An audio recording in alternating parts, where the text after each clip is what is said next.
dans le courant de l'année 1970 à Zieunula, dans le centre-ouest de la Côte d'Ivoire. Amouzou Kokou Bertrand Webb effectue ses études primaires et secondaires dans les localités de Saïwa, Vavoa et Daloa. Son cycle supérieur débute en octobre 1994 au compte du diocèse de Daloa. Il étudie d'abord la philosophie pendant 2 ans au grand séminaire Saint-Paul d'Abadjan-Kouté, puis la théologie pendant 4 ans au grand séminaire Saint-Cœur de Marie d'Anyama, où il obtient son baccalauréat théologique en juin 2002. Il décide de poursuivre ses études à l'Université catholique de l'Afrique de l'Ouest, UCAO, en s'inscrivant à l'Institut supérieur de la communication ISCOM. Il obtient en 2004 une maîtrise professionnelle en communication, MPC, option radio. Il complétera cette formation en 2012 avec un diplôme en art de la gestion. Pendant la période 2003 à 2006, il est rédacteur, secrétaire de la rédaction maquettiste pour diverses publications, encadreur pour la rédaction de rapports de stage en vue du BTS, stagiaire puis collaborateur à la Radio Nationale Catholique en tant que chargé de production et animateur. Responsable du service édition à l'agence Regard Croisé Communication.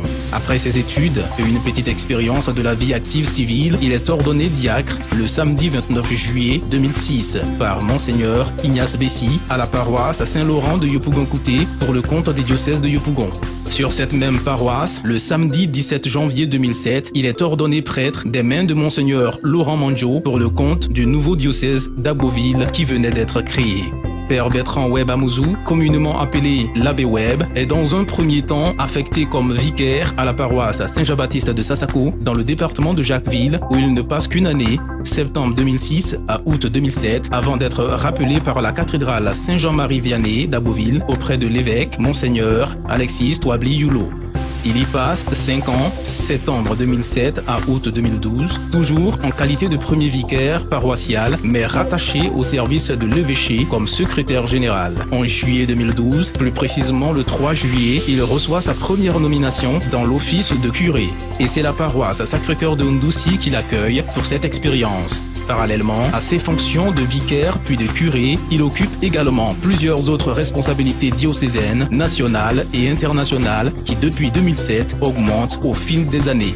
Au niveau diocésain, ce sont secrétaire général de l'évêché depuis 2007, responsable de la commission des moyens de communication sociale et chargé de communication depuis 2007, membre du conseil épiscopal, du conseil presbytéral depuis 2007 et du conseil pour les affaires économiques depuis 2016, membre du service de la chancellerie du comité diocésain des statistiques annuaires et relations avec la nonciature depuis 2008, responsable adjoint de 2008 à 2016, puis responsable de la pastorale des vocations depuis 2016, directeur des œuvres pontificales missionnaires depuis 2012, membre de la commission chargée de la formation continue et de la formation des prêtres de moins de 5 ans depuis 2012, vicaire épiscopal du secteur d'Eni-Ayou de 2013 à 2015, membre de la pastorale des cadres catholiques depuis 2015, directeur des œuvres catholiques depuis 2016, membre de la commission chargée des projets de développement et agro-pastoraux depuis 2016. Au niveau national, ce sont directeur de la publication du quotidien catholique d'information générale La Nouvelle de septembre 2011 à mars 2012, secrétaire général de la commission épiscopale des moyens de communication sociale depuis 2013, conseiller éditorial à Le Dominical, bi-hebdomadaire d'information générale d'obédience catholique depuis 2016.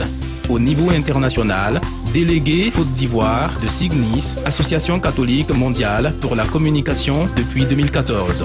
C'est le père qui a aidé à faire en 4 ans de la paroisse Sacré-Cœur de Ndoussi un endroit qui donne envie, une grotte sanctuaire d'une architecture imposante, des abris, une cour totalement recouverte, la toiture de l'église changée après 57 ans, une sonorisation de pointe, des activités particulières, des dépendances, des débarras, des toilettes, un garage. Bref, voici celui qui se donne au service de Dieu et des hommes, le père Webb Bertrand Amouzou.